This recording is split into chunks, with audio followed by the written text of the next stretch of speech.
కీడులు మేలులు జరిగినను నీకే స్తోత్రం చెల్లిస్తాం. గెలుపు ఓటమి ఏదైనా సహజముగానే భావిస్తాం. కీడులు మేలులు జరిగినను నీకే స్తోత్రం చెల్లిస్తాం. గెలుపు ఓటమి ఏదైనా సహజముగానే భావిస్తాం. దుఃఖమైన ఆనందమైన విశ్వాసముతో జీవిస్తాం. ఇరకటమైన విశాలమైన నీతో పయనం సాగిస్తాం.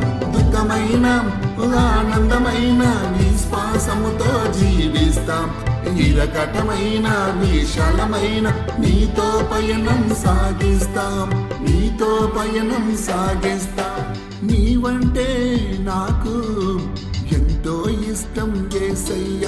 నీ పాటంటే నాకు ప్రాణం యేసయ్యా.